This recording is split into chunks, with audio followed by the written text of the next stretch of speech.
আরেকটা প্রজাতি বের হবে, এর নাম ইয়াজুজ আর মাজুজ। নাম শুনেছেন? এই যে এই সূরার মধ্যেই আছে, এই সূরা কাহাফের কথা বললাম না, সূরা কাহাফের পিছনের দিকে আছে ইন্না ইয়াজুজ ওয়া মাজুজ মুফসিদুনা ফিল আরদ। যুলকারনাইন বাদশার কথা পড়বেন, তিনি এই যে দেয়াল নির্মাণ করে দিয়েছিলেন লোহা এবং তামা দিয়ে, মনে আছে, পড়েছেন? আচ্ছা, এই ইয়াজুজ আর মাজুজ যখন বের হবে পৃথিবীর পানি খেয়ে শেষ করে ফেলে দিবে একেবারে। এরা এত বেশি হিংস্র হবে যে এদের সাথে লড়াই করার মতো ক্ষমতা কোনো মানুষেরই থাকবে না। এমনকি ঈসা আলাইহিস সালামেরও নয়।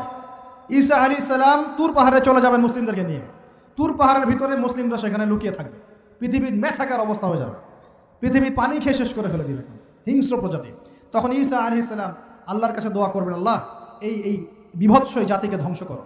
আল্লাহ রাব্বুল আলামিন তখন ওই ইয়াজুজ আর মাজুজের এই কাঁধে, ঠিক কাঁধের মাঝখানে একটা ভাইরাস জন্ম দিবেন। কি জন্ম দিবেন? ওই যে বলি না মহামারীর ভাইরাস, অমুক ভাইরাস তমুক ভাইরাস, এই ভাইরাস আরও সামনে আছে বাকি এখন। ওই ভাইরাসে, ওই পোকায়, ওই ব্যাকটেরিয়া বা যেটাই হোক আল্লাহ পাক যাই দিবেন, এতে করে ইয়াজুজ আর মাজুজের পুরো প্রজাতি ধপধপ ধপধপ করে মারা যাবে। মানে এটা ছোঁয়াচে রোগ হবে। কী রোগ হবে? ছোঁয়াচে। ঠিক যেমন আমরা একটু করোনা দেখলাম না, একজন থেকে আরেকজন, একজন থেকে আরেকজন, এরকম জিনিস চলবে আরও বিশ্বে। আর এখনকার নতুন রিসার্চ হচ্ছে ওই সাইবেরিয়া অঞ্চলের যে বরফগুলো আছে না, ওর নিচে এই 1 লাখ বছর, 1.5 লাখ বছর, 2 লাখ বছর আগের ভাইরাসগুলো নতুন করে জায়গা শুরু করেছে এখন। হ্যাঁ, এগুলো বিজ্ঞানীরা বলছেন যে এগুলো আবার কোন দিন জানি পৃথিবীতে আত্মপ্রকাশ করা শুরু হয়। সব কিছুই ঘটবে। বিশ্বটার খুব রহস্য আছে, বিশ্বটার অনেক রহস্য আছে। আল্লাহ পাক এগুলো খেলার ছলে সৃষ্টি করেন নাই, পরীক্ষা। লিয়াবলুয়াকুম আইয়ুকুম আহসানু আমালা, আল্লাহ পাক বলেছেন। এরপরে ইয়াজুজ আর মাজুজের সব প্রজাতি মারা যাবে। নবীজি বলছেন জমিনে কোনো জায়গায় ফাঁকা থাকবে না, সমস্ত জায়গাতেই ওদের দেহ পড়ে থাকবে। আল্লাহু আকবার। এরপরে ঈসা আলাইহিস সালাম আল্লাহকে বলবেন, আল্লাহ জমিনটাকে পবিত্র করে দাও। আল্লাহ পাক কী করবেন জানেন? বড় বড় নখরওয়ালা, বড় বড় নখ আছে, নখ দেখেছেন? বড় বড় বড় বড় নখওয়ালা একটা স্পেশাল প্রজাতির পাখি আল্লাহ পাঠাবেন। কি পাঠাবেন? পাখি। এটা কোন পাখি, কী নাম আমরা জানি না, মহাবিশ্বের কোন জায়গা থেকে আসবে তাও জানি না, পৃথিবীতে আসে কিনা তাও জানি না, আল্লাহ পাঠাবেন। আবাবিল, তয়রন আবাবিল যখন আল্লাহ পাখি পাঠিয়েছিলেন না, ও আরসালা আলাইহিম তয়রন আবাবিল। আসলে ওই পাখির নাম কিন্তু আবাবিল না, আবাবিল মানে হচ্ছে ঝাঁকে ঝাঁকে। তো ওই পাখি কি আর দেখা গেছে? ওই রকম করে পাথর কেউ নিক্ষেপ করেছে? আর ঠিক এরকম করে এই এক শ্রেণীর পাখি আল্লাহ পাঠাবেন যাদের নখগুলো খুব বড় বড় হবে, বিশাল বিশাল নখ। এই নখগুলো দিয়ে তারা দেহগুলোকে উঠাবে, উঠিয়ে নিয়ে কোথায় যে ফেলে দেবে আল্লাহ ভালো জানে। সুবহানাল্লাহ, আল্লাহু আকবার। আল্লাহ পাক বিশ্বে কত কি বাকি রেখেছেন এখন। এরপরে আল্লাহ পাক কী করবেন জানেন? আল্লাহ পাক বৃষ্টি বর্ষণ করবেন। এত বেশি বৃষ্টি হবে, এত বৃষ্টি হবে, জমিন ধুয়ে পরিষ্কার হয়ে যাবে। হাদিসে আসছে জমিন একদম চকচক করবে, জমিটা পরিষ্কার হয়ে চকচক করতে থাকবে। এরপরে কারণ ওই ভাইরাস তো ধুইতে হবে না, ভাইরাসকে ধুয়ে সাফ করতে হবে। তারপরে ঈসা আলাইহিস সালামের সময়ে বলা হচ্ছে, তার সময়ে একটা ডালিম, ডালিম দেখেছেন কি না? আনার ডালিম, এই ডালিমের যে খোসা হয় না, এই ডালিমের খোসার নিচে একটা পুরো পরিবার আশ্রয় নিতে পারবে। কি বুঝলেন? এত বড় বড় ফল হবে, এত বরকত হবে জমিনের মধ্যে। কখন বরকত হয়? যখন একটা জনপদের অধিবাসীরা আল্লাহর সামনে আত্মসমর্পণ করে, তখন আল্লাহ বরকত দেন। আমরা কি আত্মসমর্পণ করছি? এই জন্যই তো অর্থনৈতিক মন্দা চলছে। এমনি নাকি?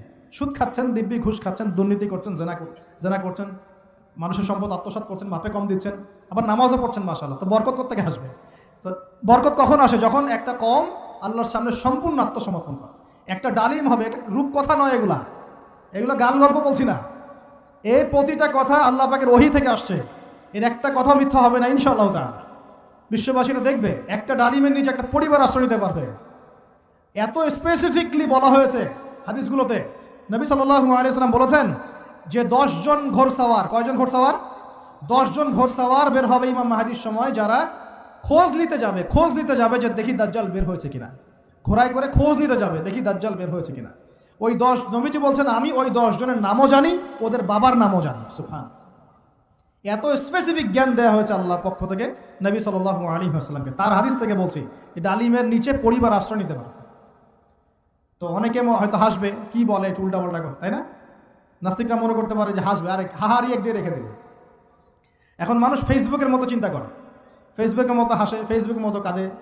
মানুষ এখন রোবটিক হয়ে গেছে। ঠিক আছে? আচ্ছা, তো এরপর কি? এরপরে বরকতের এই সময়টা শেষ হয়ে যাবে কখন? যখন মানুষ আবার সেই জেনা, পাপ, শিরিক, কুফর এগুলোতে লিপ্ত হবে। আল্লাহ রাসূল বলছেন এমন একটা মানুষও বাকি থাকবে না, একটা মানুষও না যে খালি লা ইলাহা ইল্লাল্লাহ কালিমাটা পড়তে জানে, এমন একটা মানুষও বাকি থাকবে না। বলেন নাউযুবিল্লাহ। ওরা হবে এই পৃথিবীর সবচেয়ে নিকৃষ্ট মানুষ। ওদের চেয়ে নিকৃষ্ট কোনো মানুষ এই পৃথিবীতে হবে না। এখনও কি এরকম সময় আসছে? আসে নাই। এখন কি লা ইলাহা ইল্লাল্লাহ আছে না? পূর্ণাঙ্গ প্রয়োগটা নাই, কিন্তু কালিমা তো আছে কি না? তখন নবীজি বলছেন এমন একটা যুগ আসবে যে লা ইলাহা ইল্লাল্লাহ বলার মতো একটা মানুষ খুঁজে পাওয়া যাবে না, আর মানুষ রাস্তাঘাটে কুকুরের মতো জেনা করবে। রাস্তাঘাটে কুকুর যেমন সঙ্গম করে না রাস্তাঘাটে, ওই রকম করে মানুষ রাস্তাঘাটে জেনা করবে। ওই সময়ে আল্লাহ রাব্বুল আলামিন পশ্চিম দিক থেকে সূর্য উঠাবেন। কোন দিক থেকে? সূর্য সত্যি সত্যি পশ্চিম দিকে উঠবে। পৃথিবী একদিকে ঘুরছে না এখন, কে জানে আল্লাহ পাক পৃথিবীর ঘূর্ণন থামিয়ে উল্টা দিকে ঘোরাতে পারেন না? অবশ্যই পারেন। আল্লাহ পাকের জন্য এটা খালি বলা, কুন ফায়াকুন, হও হয়ে যাও ব্যাস। পুরো বিশ্বের বড় বড় ডিপার্টমেন্টগুলো কারা নিয়ন্ত্রণ করছে? আমরা নিয়ন্ত্রণ করছি? জি না। এমনকি খ্রিস্টানরাও নিয়ন্ত্রণ করছে না, বরং ওরাই নিয়ন্ত্রণ করছে। আপনাকে গভীরে ঢুকতে হবে তো। তার মানে সে আত্মপ্রকাশ না করলেও তার অনুসারীরা তো মাশাআল্লাহ শক্তিশালী হয়ে গেছে কিনা? তার মানে সময় কাছে না দূরে? কাছে। এটা বোঝার জন্য কি ভবিষ্যৎবাণী করা লাগে, গণক হওয়া লাগে, জ্যোতিষী হওয়া লাগে? এটা বোঝার জন্য কোরআন সুন্নাহর সাথে শেষ জামানা স্টাডি করলেই হয়। Economics, world affairs, history study করলেই বুঝতে পারেন, হৃদয়ের চোখ খুলে যাবে ইনশাআল্লাহ। আল্লাহ পাক বোঝার তৌফিক দান করুন। এখন সে বের হয়ে বিশ্বটাকে শাসন করবে ঠিকই, কিন্তু তার সাথে লড়াই করার ক্ষমতা ওই সময় মুসলিমদের থাকবে না। তখন আল্লাহ পাক পাঠাবেন ওই যে সত্যিকারের মাসিহ ঈসা আলাইহিস সালাম। কাকে পাঠাবেন? তিনি নামবেন সিরিয়ায়। কোন দেশে? সিরিয়ার দামেশকে তিনি নামবেন, দুজন ফেরেশতার কাঁধে ভর দিয়ে। তখন তার চুলগুলো দিয়ে টপ টপ করে মুক্তার মতো পানি ঝরতে থাকবে, এমনটা হাদিসে বলা হয়েছে। সুবহানাল্লাহ, সুবহানাল্লাহ। এত স্পেসিফিকলি হাদিসে বলা হয়েছে, এটা হবে, এইটা হবে, ওইটা হবে, একদম স্পেসিফিকলি। তারপরে ঈসা আলাইহিস সালাম তিনি যখন ওই মুসলিমদেরকে পেয়ে যাবেন, তাকে ইমামতি করতে বলা হবে। ঈসা আলাইহিস সালাম বলবেন, না, আমি ইমামতি করতে পারবো না। ইমামতি এই উম্মতের জন্যই করা হয়েছে। বলেন সুবহানাল্লাহ। আমাদের ইমাম ইমামতি করবেন, তিনি পিছনে মুক্তাদি হবেন। একজন নবী মুক্তাদি হবেন আর ইমাম ইমামতি করবে, চিন্তা করতে পারেন? এরপর নামাজ শেষ হওয়ার পরে বলবেন তিনি, দরজা খুলে দাও, দরজা খুলে দাও। এটার ব্যাখ্যা আমার কাছে মনে হয় হয়তোবা তখন অবরোধ থাকবে, অবরোধটাকে তিনি ভেঙে দিতে বলবেন, হয়তোবা, আল্লাহ ভালো জানেন। দরজা খুলে দাও এর ব্যাখ্যা কী হতে পারে? কিসের দরজা খুলে দাও? কিসের বাঁধন খুলে দাও? নিশ্চয় একটা বাঁধনে মুসলিমদেরকে বেঁধে ফেলা হবে। তিনি ওটার বিরুদ্ধে মুসলিমদেরকে ঝাঁপিয়ে পড়তে বলবেন। তখন দাজ্জালের সাথে তার দেখা হবে। কোন দাজ্জাল? সত্যিকারের দাজ্জালের সাথে ঈসা আলাইহিস সালামের দেখা হবে। এবং ঈসা আলাইহিস সালামকে দেখা মাত্রই দাজ্জাল গলতে শুরু করবে। কী করবে? গলতে শুরু। লবণ যেমন গলে যায় না তাপ দিলে, এমন করে গলতে শুরু করবে। এবং ঈসা আলাইহিস সালামের নিঃশ্বাসে আল্লাহ পাক একটা অন্যরকম ক্ষমতা দিবেন। ঈসা আলাইহিস সালামের নিঃশ্বাস যতদূর পর্যন্ত যাবে দাজ্জাল পালাতে থাকবে। তার নিঃশ্বাস গিয়ে দাজ্জালের গায়ে লাগা পরে দাজ্জাল ওইখানেই মারা যাবে। আল্লাহ পাক এই শুধু তাকে নয়, তার সমস্ত অনুসারীদেরকে আল্লাহ পাক সেখানে মেরে ফেলবেন ইনশাআল্লাহ। মুসলিমদের হাতে। কার হাতে? মুসলিমদের হাতে। এটা জায়গাটা মেনশন করা আছে, বাবেলুদ নামক জায়গা। কোন জায়গা? বাবেলুদ। যান গুগল সার্চ করে দেখেন বাবেলুদ কোন জায়গায় আছে। আমি বলে দিব না, দেখেন কোন জায়গায় আছে, কারা ওটা নিয়ন্ত্রণ করছে দেখেন। ওইখানে দাজ্জাল মারা যাবে। মানে সত্যিকারের মাসিহের হাতে মিথ্যা মাসিহ মারা যাবে ইনশাআল্লাহ, ঠিক আছে? এবং তার অনুসারীদের পতন হবে। এরপরে ঈসা আলাইহিস সালাম এই ক্ষমতাটা দখল করবেন এবং সারা বিশ্বে তিনি শান্তি শৃঙ্খলা কায়েম করবেন। একজন ন্যায়পরায়ণ শাসক হবেন ইনশাআল্লাহ তাআলা। এবং তিনি নতুন কোনো শরীয়ত নিয়ে আসবেন না, উম্মতে মুহাম্মাদের শরীয়ত কায়েম থাকবে ইনশাআল্লাহ। এরপরে 40 বছর তিনি রাজত্ব করবেন। কত বছর? 40 বছর। এবং তার বিবাহ শাদীও হবে এবং তার ইন্তেকালও হবে। তাকে দাফন করা হবে নবী মুহাম্মদ সাল্লাল্লাহু আলাইহি ওয়াসাল্লামের ঠিক পাশেই। আল্লাহু আকবার। ঠিক তার পাশেই দাফন করা হবে। এরপরে মানুষ আবারও খারাপ হওয়া শুরু করবে। কেমন খারাপ হবে? আচ্ছা, মাঝখানে একটা কথা বলতে ভুলে গেছে। ব্যাস, আমি কয়েকদিন আগে রিপোর্ট দেখেছি, পৃথিবীর নিচে কিন্তু আগুনের স্তর আছে। আচ্ছা, জানেন তো? পৃথিবীর নিচে আগ্নেয়গিরিগুলো আছে। পৃথিবীর ভিতরেও একটা ঘূর্ণন হয়, সেই ঘূর্ণনের দিক পরিবর্তন হচ্ছে দিন দিন, এমনটা রিপোর্ট এসেছে। দেখেন, আপনি ইন্টারনেট ঘাটাঘাটি করেন।